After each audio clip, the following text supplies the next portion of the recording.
Assalamualaikum warahmatullahi wabarakatuh.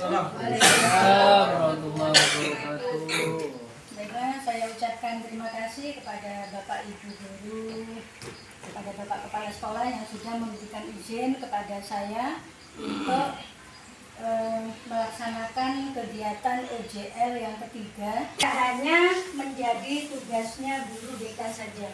Jadi untuk kedepannya itu ada pelatihan selain guru BK. Jadi untuk guru-guru SD, guru non BK, guru mapel, guru kelas itu juga akan mendapatkan pelatihan.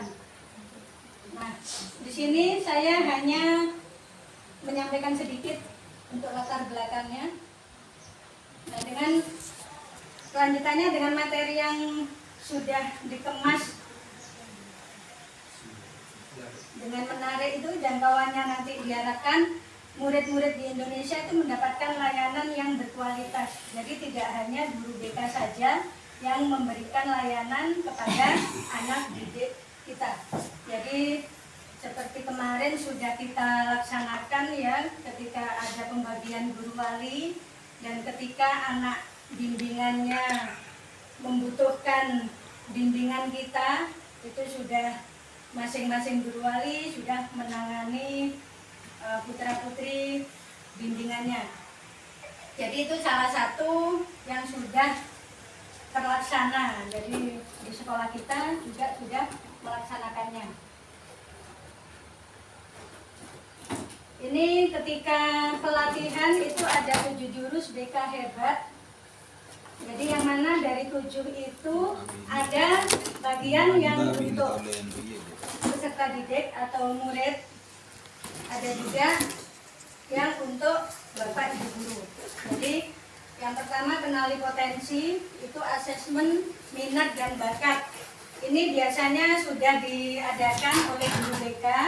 Jadi pada waktu awal semester ganjil itu sudah menyebar angket, jadi namanya AKPD, asesmen kebutuhan peserta didik. Nah, kemudian dari asesmen terhadap peserta didik itu nanti bisa diketahui. Jadi peserta didik itu mempunyai minat belajar. BIMTEK yang sudah saya ikuti, jadi saya mendapatkan, menurut saya itu ilmu baru buat saya. Jadi kalau selama ini saya melakukan AKPD itu hanya secara manual. Jadi siswa dikasih lembaran, disuruh mengisi, nanti saya memasukkannya ke aplikasi itu secara manual. Nah, kalau yang ini kemarin ada yang namanya aplikasi Aku Pintar. Jadi siswa disuruh mendownload dari HP-nya masing-masing. Nah, dari sini siswa itu bisa mengetahui. Jadi di sini ada 4 tes kepribadian, tes penjurusan, tes kemampuan, dan tes gaya belajar. Jadi yang saya kemarin UJL 1 itu pada jurus 1 kenali potensi. Jadi siswa saya ajak untuk mendownload aplikasi Aku Pintar. Kemudian yang saya butuhkan di situ ada 3, jadi tes kepribadian, tes kemampuan, dan tes gaya belajar. Nah, di sini enaknya siswa itu bisa langsung mengetahui hasilnya, tidak mengerjakan. Jadi kendalanya ada yang HP-nya memang nggak support, ada yang tidak punya paket, itu alasannya. Siswa yang mengerjakan 13. Jadi yang bisa diketahui dari situ ada 13 diketahui. Nah, kemudian yang kedua itu tentang kelola emosi. Jadi saya OJL keduanya mengambil jurus kedua, yaitu kelola emosi, pembelajaran sosial emosional. Jadi di sini ada kolaborasi dengan guru mapel bahasa Inggris. Jadi ketika mempraktekkan dalam pelaksanaan kegiatan layanan di kelas itu kan menggunakan model pembelajaran ARKA. Jadi pada pelatihan ini difokuskan pada metode ARKA. Jadi aktivitas, refleksi, konsep, dan aplikasi. Nah, aktivitas itu apa? Ketika kita memberikan layanan, jadi kita tidak langsung menyampaikan apa tujuan dari layanan itu, tetapi kita mengadakan aktivitas dulu. Saya kemarin mengambil, jadi karena ini kaitannya dengan kebiasaan anak Indonesia hebat, jadi tiap kali saya memulai layanan itu saya ajak beraktivitas menyanyikan 7 kebiasaan anak Indonesia hebat. Kemudian untuk dokumentasinya nanti di akhir akan saya tampilkan. Nah, jadi aktivitas yang pertama itu saya ajak bernyanyi. Nah, dari 7 kebiasaan anak Indonesia hebat, kira-kira yang berkaitan dengan materi atau layanan yang akan saya berikan itu yang mana? Itu anak-anak diajak berpikir, jadi merefleksi. Jadi apa sih kebiasaan yang sudah saya terapkan dalam kehidupan sehari-hari. Nah, kemudian setelah merefleksi, memberikan konsep. Pada konsep itu materi yang akan disampaikan. Jadi isi dari materi layanan itu ada yang menyusul seperti kinestetik. Apakah kira-kira sesuai yang kinestetik ini yang belajarnya dengan menggunakan gerakan tubuh? Jadi yang aktif itu salah satu yang tidak menjawab. Memang sesuai dengan RTL saya ketika di sana.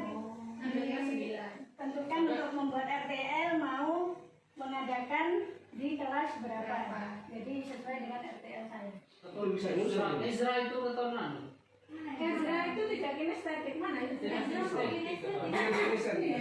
Padahal Ezra pendiam ya. Kinestetik tertutup. Dia kayaknya lebih ke visual. Kalau dikasih gambar dia suka. Iya. Kok bisa? Nah, ini hasil yang dikerjakan Ezra, nggak tahu apa tidak sesuai apa gimana, atau mungkin mengerjakannya asal. Ada yang kompleks ya? Ya, ada yang 2, ada yang 3. Sifat ini ada 3. Kamil itu bagus dia gitu. Wow, sifat 3-3-nya. Kalau Kamil kayak gitu. Kamil itu bisa nyusul ya, Bu? Ya. Bisa. Itu memang. Ini kalau mau dipakai seterusnya bisa. Yang penting anak-anak punya aplikasi itu dan tidak dihapus. Jadi misalnya yang kelas 9, saya kemarin bilang, jadi untuk yang kelas 9 misalnya nanti kalian pengen tahu cocoknya itu ke jurusan apa. Itu kan ada yang tes penjurusan, kalian bisa. Saya Umi Pujiati, guru BK dari Kabupaten Sumeneb yang sudah mengikuti pelatihan 7 jurus BK hebat. Saya sudah melaksanakan berbagi praktik baik dan di situ saya mendapatkan banyak sekali manfaat dan ilmu baru yang saya peroleh. Cukup sekian video dari saya. Semoga ilmu yang saya dapatkan dapat bermanfaat untuk saya pribadi dan untuk perkembangan peserta didik ke depannya. Terima kasih. Wassalamualaikum warahmatullahi wabarakatuh. Warahmatullahi wabarakatuh. Saya sangat mengapresiasi apa yang telah disampaikan oleh guru BK, yaitu Bu Umi, bahwasanya apa yang telah disampaikan dalam kegiatan berbagi praktik baik itu sangat bagus. Saya mengapresiasi dengan jempol 2. Saya sangat berharap dengan apa yang telah disampaikan, yakni 2 jurus hebat BK, yakni kenali potensi dan kelola emosi ini sangat bermanfaat bagi siswa dan bagi guru tentunya.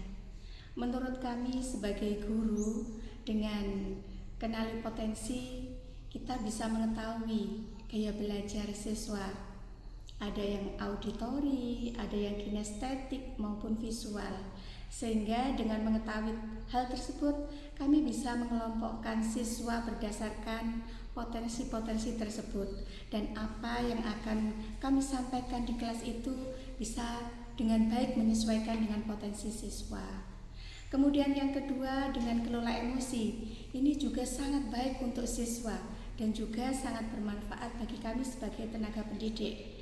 di mana siswa itu bisa mengelola emosinya. Kemudian kami sebagai guru juga diuntungkan dengan mengetahui emosi anak sudah lebih stabil lagi, di mana contoh ketika anak-anak dalam kegiatan berdiskusi yang tentunya di sana banyak beda pendapat, anak-anak menjadi lebih slow down, anak-anak menjadi lebih bisa mengendalikan emosinya lebih baik lagi, sehingga dia bisa mengelola emosinya. Kami sebagai guru sangat mengapresiasi dengan kegiatan ini.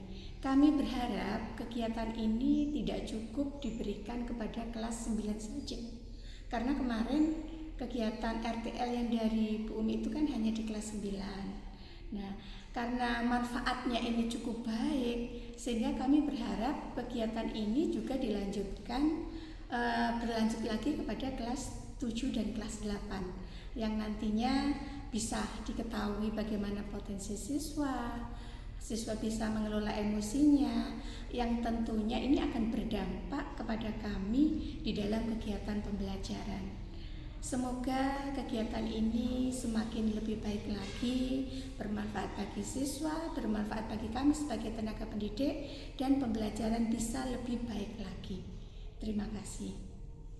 Assalamualaikum warahmatullahi wabarakatuh. Halo semuanya, saya Mela Zamulkisri Rafi, kelas 9A SMP Negeri 1 Hulu Sungai. Mungkin dengan adanya bimbingan dari guru BK dan kegiatan kenali potensi, saya menjadi tahu tentang kemampuan saya serta gaya belajar saya, dan bisa meningkatkan kualitas belajar saya. Dan dengan adanya kegiatan kenali potensi, saya menjadi tahu tentang kemampuan saya yang dapat menjadi patokan untuk ke jenjang setelah saya yang lebih tinggi nanti.